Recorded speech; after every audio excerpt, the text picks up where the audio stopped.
It'll be 6 months since my car was stolen. Sandy's new Audi was stolen from her driveway, and in 48 hours, it was driven 1,000 miles. The carpets were all burned, and when the thieves crashed it, all 5 airbags went off.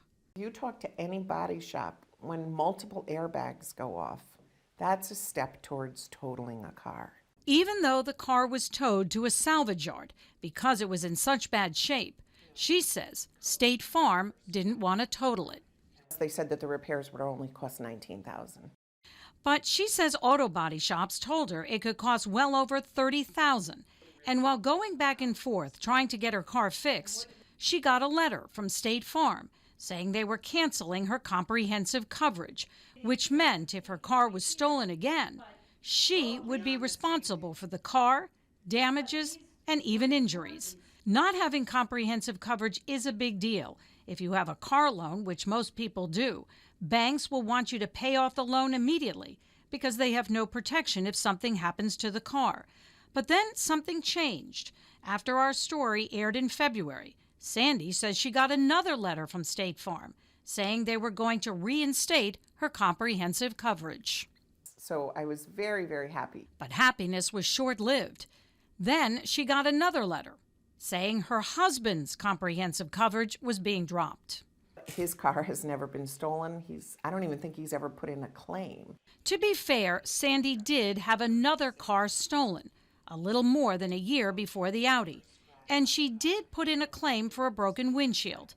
State Farm told us they could not talk about Sandy's claim, but says in general, a history of filing claims, no matter how much was paid for those claims or if they were at fault, is an indication that the policyholder is more likely than others to file claims in the future.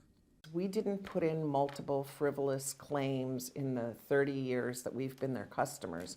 So when we did have a legitimate claim, this is not the path that it should have taken. Gerard O'Sullivan is the Director of Consumer Affairs for the State Department of Insurance. They negotiate hundreds of claims every year. Absolutely. That's why we're here. We recover an average of about $4 million a year for Connecticut consumers in underpaid or wrongly denied claims. The State Insurance Department has been working with Sandy to get things resolved. The good news, the comprehensive coverage for Sandy and her husband has been restored. And after more than half a year, and she says more than $40,000 in repairs, Sandy finally got her car back. In hindsight, they should have totaled it. It would have been better for everyone, including State Farm. They would have had the car. They could have sold it for salvage value. They wouldn't have wasted all of this time. So much has happened, and Sandy just doesn't feel good about her new car anymore. It still smelled. When I was on the highway going a high speed, it shook a tiny bit. And she has some advice. The insurance company is not your friend. And they're very polite, usually, not in my case, and cordial to you on the phone. But their objective is to get you to settle for what they want to give you as quickly as possible. And if you do that, you're making a big mistake.